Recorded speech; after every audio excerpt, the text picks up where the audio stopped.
Serving Her Country as an Ambassador. By June Ramli.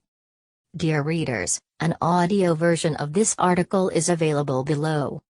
Chitra Devi Ramiah decided to follow her innate aspiration to be of service to her country. Seemingly, a combination of sheer luck and blessings paved the path when timely opportunities continually presented itself. Whether it was being in the right place at the right time or being optimistically opportunistic, making the transitions in her career seamless and jolt her to where she is today. Chitra was a project manager in a foreign multinational company before entering public service.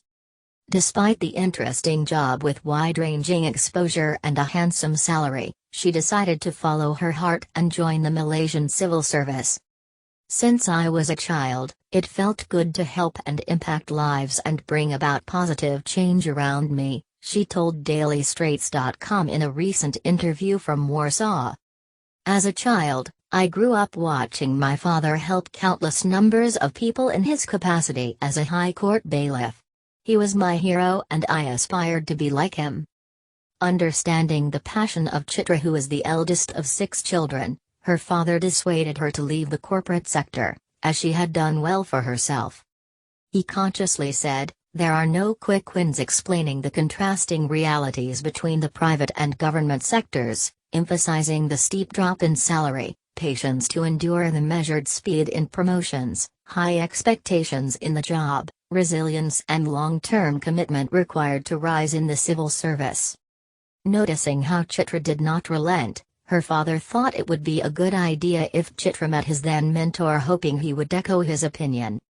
Much to his surprise, her father's mentor was taken by Chitra's passion to serve her country and people.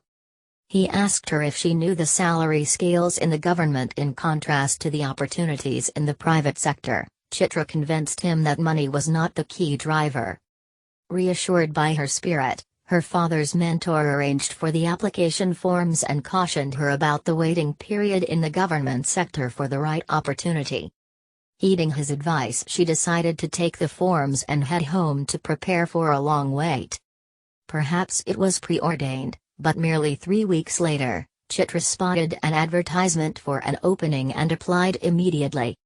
The formal process kicked in with several rounds of rigorous panel interviews and multiple levels of assessments followed by written examination. Much to her surprise, she sailed through the process smoothly. The selection and success came so swiftly that she had to pay her then-employer notice to exit her contract to make it on time to report for duty. Chitra joined the Malaysian civil service in 1994. She had to undergo formal training at the National Institute of Public Administration, INTAN, which is the training arm of the Public Service Department, JPA. During that period, it meant 11.5 months in intensive training in order to qualify as an administrative and diplomatic officer, PTD. The civil service training was comprehensive and a complete immersion intended to expose future officers to various departments of the government machinery, roles and responsibilities. The incumbent gains first-hand insights of the sacrifices of uniformed bodies such as the military, police, the prison department and the fire department through short rotational stints. At the end of the course, officers are given a choice to choose the ministries that they would like to serve. If not mistaken, I chose the finance ministry as one of my choices. Eventually, she was posted to the Ministry of Human Resources. It was an interesting 6.5 years working there, as it was the peak of growth and full employment in Malaysia, a huge contrast to the mitigating steps the ministry was challenged to formulate a few years later under the Asian financial crisis period in 1997.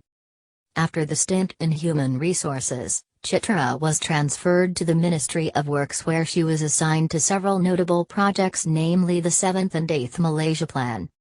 She recalls fondly her travels to remote parts of Sabah and Sarawak as a budget officer with colleagues from the Ministry of Finance, Ministry of Works and Jabatan Kerja Raya, JKR. I was truly amazed by the generosity and hospitality of our fellow Malaysians during my working visits to Sabah, Sarawak and the Federal Territory of Labuan. The Public Service Department, JPA, adopted a proactive outlook to continuously upgrade civil servants in service and offered various master's and PhD programs. I visited JPA one morning in 2001 as I was keen on pursuing a master's program in Japan. However, that morning, God had other plans for me, she said. At JPA, I was enticed by the director of training with an alternative prospect. He told me to come back the next day with my resume and photos, which I did, Chitra said. As fate would have it, my career took a trajectory in another direction. I received a letter of transfer to the Ministry of Foreign Affairs. It took me some time to report at the new ministry as I wanted to wrap up what I had started at the Ministry of Works before moving to the Ministry of Foreign Affairs. When I first joined the Ministry of Foreign Affairs in January 2002, I was assigned to the Organization of Islamic Conference, OIC, division and leapt into action to gear up for the 10th OIC Summit as Malaysia was the host of the OIC Summit. Chitra and her team worked around the clock. I remember camping in my office for a month to familiarize myself with the inner workings of the division. My colleagues and I would return home at 3 a.m. almost every day and turn up at work later in the morning as there was no time to lose. A few months later, she was sent for a compulsory 6 months diploma in diplomacy, training program at the Institute of Diplomacy and Foreign Relations, IDFR. IDFR is the Ministry of Foreign Affairs training arm which conducts programs for Malaysian diplomatic officers and the Prime Minister's department in two broad areas, diplomacy and foreign relations, and foreign languages. The program aims to create comprehensive learning on the roles, responsibilities and dynamics of the Foreign Service. The 6-month course equipped me with the necessary knowledge and skills required in performing my duties at the Ministry of Foreign Affairs and prepared the skills, essential roles and responsibilities as Malaysia's representative at Malaysian diplomatic missions abroad. After the 6 months of training, I was back to continue at the OIC division to be involved in the 10th OIC Summit, and it was a very important conference for Malaysia. In 2005, her first overseas posting was to Budapest, Hungary. This was her first posting to Europe. She recalls Budapest fondly, its location and childhood songs about the river Danube, and she remarks how beautiful this place is in reality, a city everyone must visit. My husband followed me on all my postings. I have a very supportive husband who understands me well, being much attached to my work. Without his support and understanding, it would have been challenging. Her following postings were to Chennai and Timor-Leste. Both postings had different charms to them, and I am glad I have been able to work there to represent my country, she said. I went as the Consul General of Malaysia to South India, office in Chennai, and it was a proud moment for me as I speak Tamil and language is a powerful tool in diplomacy.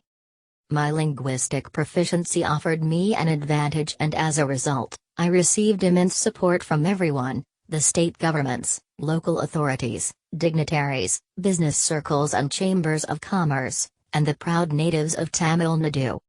Everyone gave a warm welcome as we spoke the same language, and in turn, I received much help in many aspects of the execution of my diplomatic assignment in Chennai, she said. In Timor-Leste, Chitra said that her posting had been equally as memorable as her posting to South India. Malaysia has been very instrumental in helping Timor-Leste, and they hold us in very high regard, she said. Chitra, who is currently the Malaysian ambassador to Poland, has been busily engaged with activities commemorating 50 years of Malaysia and Poland diplomatic relations this year. Malaysia and Poland enjoy very friendly and cordial bilateral relations. My first ambassadorship posting at age 51 was to Timor-Leste, she said. In recent years, many senior ambassadors retired, providing opportunities for the younger officers to be promoted to ambassadors. Nowadays, ambassadorships appointments are common at 40 to 45 years of age. On whether there was gender bias when it came to women in holding such posts, Chitra said there was no such thing. Malaysia is among the countries with high numbers of female ambassadors, and there are more than 12 of us, women ambassadors at present representing the country, she said. In Timor-Leste and in India, Chitra had benefited as a woman head of mission equally, receiving full support and accorded accolades from the host countries.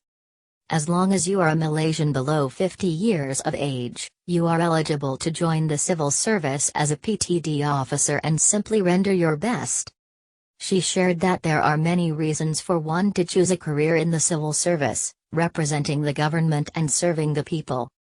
For me, there is an innate satisfaction and feeling of accomplishment when the service to the country and people has been delivered in a timely manner to meet their needs,